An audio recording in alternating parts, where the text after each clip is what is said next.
which is the software R, which we're going to use in this course.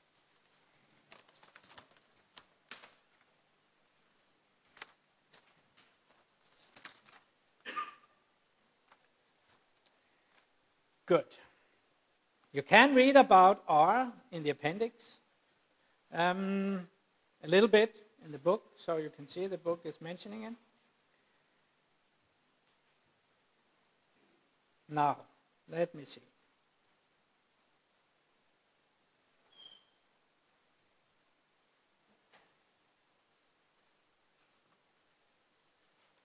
If you go on Google, you write R, you write CRAN. I mean, I have these links in the materials. You don't have to remember this. And just, you find R. R is an open source. R is a project for statistical computing. It's a free software environment for statistical computing and graphics. Runs on all platforms.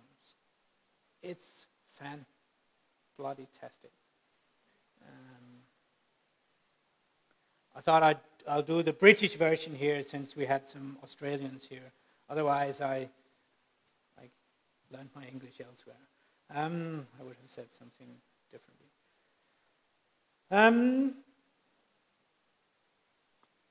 This is open source.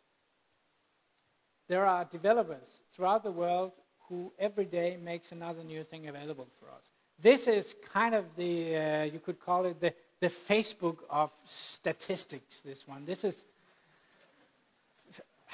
and we were there before Facebook. I mean, this is where we share our knowledge. This is like, we have it's not just a single fantastic brain like mine. It's a mix of 100,000 fantastic brains put into a network of methods that we can use here. It's goddamn bloody fucking fantastic. And it's there for you to click, one click away, install it. It's not very large, actually, the base version of it, and you're up and running. I'm not going to do it because I have it up and running. Here is how it looks the first time you start R, if you don't do anything more. There is a way to use R here, and it's described in my R note. This is linked to. This is part of the online material. You can read this in the material. You can run R like this. The base concept of R is that there is a console window where you can do things. If you want to compute 2 plus 3, let me just, I'm not going to use this a lot, but anyway, I should make sure, even though I just use it a little, that you can actually see what I'm doing. So if I want another more complicated piece of thing, I could do this. And if I really want to go, I should say, I could stop here. I had a story of a young boy, actually. He started counting and then he didn't stop again. I mean, that's scary. Because you can feel yourself sort of drawn into this black hole of spending your life doing something like this. Anyway, it's so amazing with the infinity that stop. You can do many things here. It's much like MATLAB. It's much like something else like this. I'm not going to run R a lot via this basic version here. There is another thing. I'm also talking about this in my material. If you go on Google, this is slightly new to me, so I may be caught in not being 100% on top of this, but I'm trying to be because it's really a nice piece of open source help to running R. There is a much nicer, it's just another framework for running R than the base framework. So it's the same thing. You can go and get the RStudio. It's open source also. When you have, so you go, you get RStudio, and then you're ready for running R. That's my recommendation. You don't have to use RStudio, but I recommend it to you. And for those of you who use TeX or LaTeX in the future, there's a beautiful integration between TeX and LaTeX, which you can have your computations integrated into your LaTeX documents, and having dynamic reports and things like that works beautifully smooth within RStudio. We don't need that in this course, but for the future, it's really nice. Some people that like to use Emacs. also have a lot of nice facilities for this. But anyway, I'm a bit more naive, so I use the RStudio. The RStudio will typically, when you have it up and running, open up with 4 windows. Let me again change the appearance into something hopefully readable, like this. Down here is the console again, the key thing. That's where it's running. I can get my complicated things going there. Up here is a text, is the editor. You can run scripts from here. I could plot 1 to 10 versus 1 to 10. That is as complicated as my mind can get now. Then I can submit this to the console window here. There are some shortcuts for that, and you can also, there is this one, or there is a Control-R shortcut, Control-R, and you see you submit down to the console down here, and then you have a results, or you have a third window down here. You can change the size of these windows just by using like this. Here you have some of the results, for instance, this simple plot, scatter plot of the numbers 1 to 10 versus 1 to 10. So this is an easy way of running R. Did you send me some heights? Yeah. Let's do that now, and then we do the other thing afterwards. I'm sorry? Good. You're right. I asked your ages, not your heights. Let's see.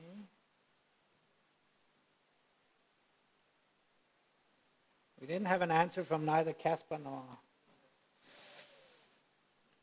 Plan B is coming up.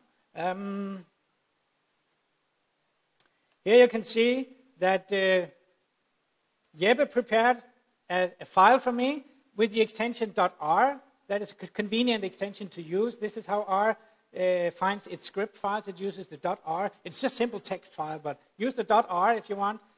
I do this. I save it here on my computer.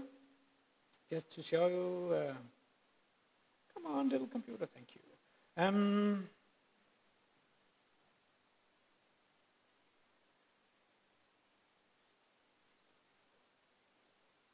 It's really pushing me here. I'm losing patience.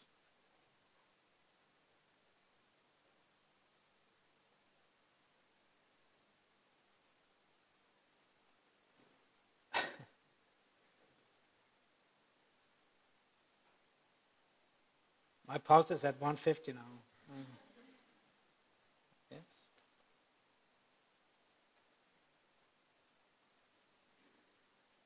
Let me put it there. Save. Then, in my, here, I could go File, Open File. I go find it.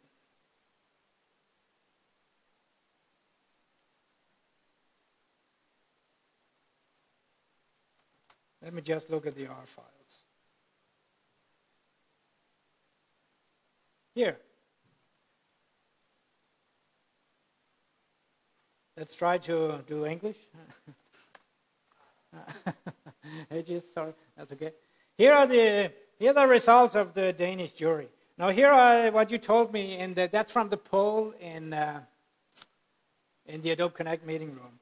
Here is a way of C is concatenate. If I run this, X and Y, you can see. What did I put into X? Come on, little friend. What will you do if I ask you to do real computations then?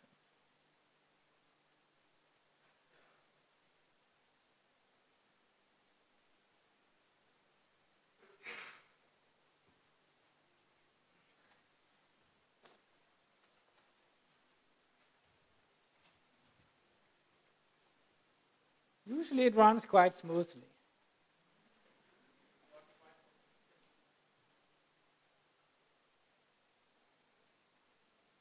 What the? We try again. Patience.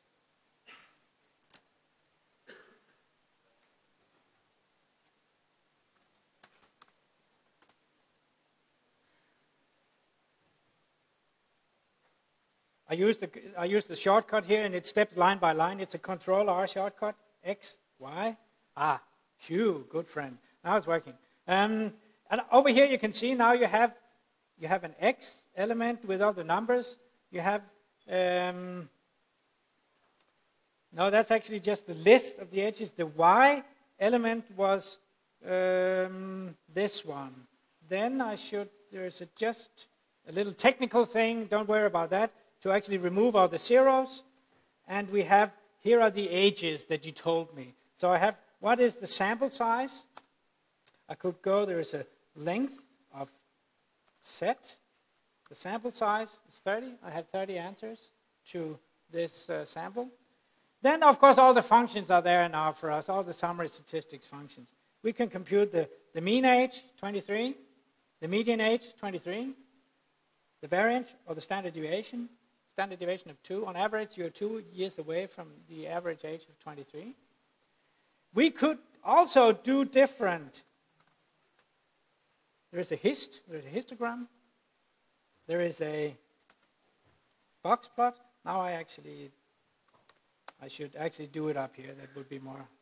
Let us look at the box plot here. It's a bit skewed distribution. The median is 23. The upper quartile is 24. Oh, what about this now? I told you that this one was the largest number.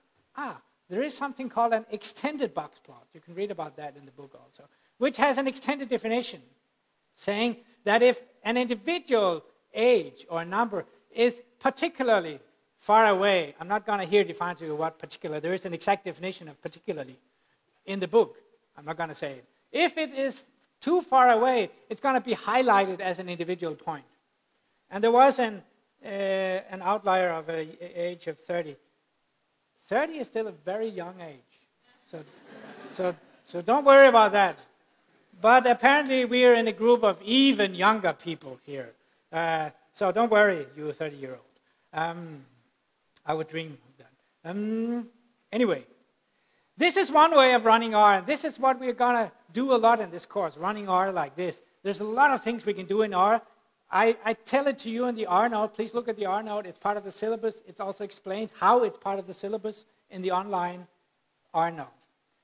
Let me show you one more thing before I leave you. It takes 5-10 minutes, so don't hope too early. I'm going to show you that there is such a thing as packages. When you have certain number of packages already installed, I have more here than you will have because I have some more because I did something extra. This is where it's fantastic. You can go search packages outside, and there are thousands of packages available to us to do different things from out there. What you do is, if you know what the package name is, and there is one package I'm going to ask you to go find. It's called RCMD, and when you have to be online to do this because it explicitly goes online and looks at what is possible for you. The R commander, this is short for R commander, RCMDR, is actually a kind of a GUI, a graphical user interface for doing statistical analysis in R. So it's actually another GUI coming up specifically for statistical analysis that can be a friendly start of looking at data in R. And I'm asking you, suggesting you to actually do this in today's exercise. You're going to try this in today's exercise. You click install, and it will install a lot of additional packages if everything works. Just say yes, yes, yes. It's going to use some other packages. It's going to find it if it works. I already have the R commander. Then if I'm going to use the R commander now, you see I have it here on my list because I already installed it, as I just showed you. Then if I mark this, it's going to do something. And whoopty, I had yet another window coming up. That's the R commander window. This is where you, if you like, can do sort of menu-based plotting and statistics, much like you would do in Excel or in SPSS or in some other software. You could go and import data here. Let's see if we can make it work. Import data from text file. Let me call it grades. That's what I'm going to ask you to play with today. Here's the challenge. Two things are important when we import files like this. When we go like this, we import .csv, comma-separated files as they come out of Excel. I mean, this can be done in every way, but this is sort of a nice way that I usually suggest you to use. You just have to know, when you do this, whether your CSV file is actually field separated by commas or semicolons, because actually both may happen depending on your setting. I think it's a semicolon in this one, actually, the one you're going to use, semicolon. And the other one is the decimal point. It can be a dot or the comma, right? I mean, how are the numbers depicted? 13 point this or 13 dot this. It's your local setting also that defines this. You will have to know what it is. I think it's a comma in this file, in the grades file that you're going to play with. If you know, otherwise you would have to open it and check. I mean, if you don't know what it is, you open it in a text editor and check what it is. Which one, sorry? You have field separated white space. You should have, It should do that automatically. Thank you. Maybe we are home safe now. Let's see what happens. Yeah, then I can go look for my...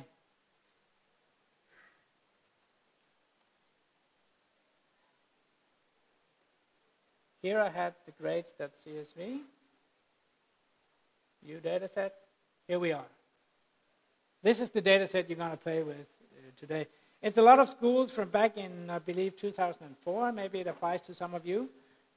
It's school grades from math, average grades in math and Danish from a lot of schools in Denmark. And let's have a look at them, right? When the data is there, it's very easy. By the way, here's a nice little thing. When you do things in the R Commander, menu-oriented, like I just did, I imported data, you're actually told, how should I do this script-oriented if I wanted to? Here's the script. There is a function called read table that you would use, generally speaking, if you like to script, if you like to make software, if you like to program, if you like to script. You can actually get some nice hints of how to do things by using read table. And look at the headings. Some options: header equal true, separator limit equal semicolon, decimal equal comma. These were the options that I was pointing out. These are just options written out in the script-based version. It's the same thing. Some people hate scripting. I like scripting. Anyway, you don't have to script here in the R Commander. You could go, for instance, graphs. Where's the box plot? Box plot. Let's look at the math exam. Okay. Then somewhere we should have received the plot. For instance, here. Here we are. These are the average exam. So these are school averages. So the median number, this is the old grading system, by the way, from 0 to 13. The median was 8.23 something. Upper and lower. 50% of schools have averages between 7 point blah, blah, blah, blah. Here's the story. This is what I want you to start thinking about. Summary statistics are used to tell a story about the numbers, right? It's difficult to get the story by, let me see if I can find it again. Here's the story, right? Here's the story. Whoa, what a story. I didn't understand this story, right? This is a complicated story. The summary statistics and the plots tells the story about these data. Statistics is much about telling the story about the data at hand, but just as much thinking about how can this story be used to tell a general story beyond the data themselves. This is not what we're touching on now. Today we'll think about how to tell stories about data using plots and summary statistics. So that's the plan of the exercise for you to dig into these data and have a look at that. Let me finish off. By the way, I really suggest, even though you can run R without installing it on your own laptop or a computer, it's so easily and it doesn't, so please install it. You can use it at the exam, actually. You can bring the laptop and use it at the exam. It's not required at the exam, but it's a very nice way of doing statistics and exercises, is by using this piece of, it's a statistics calculator rather than a naive pocket calculator. Next time, we dig into probability theory to get more intelligent. We start with chapter 4. We jump most of chapter 3. Please scroll through chapter 3, which is sort of very basic probability, like you would have met in high school, and maybe a bit more. But just, you don't have to read everything carefully, just sort of check, yeah. I don't understand this, okay. But then we go on to chapter 4, and we start really think about how to be intelligent about data analysis. We need a bit of probability to be that. So the next few times is a bit of probability with a view towards statistics. I hope you like it. Please come back and enjoy the rest of the day. I'll be over there to check just today to see if everyone is happy, and hopefully you are. See you there.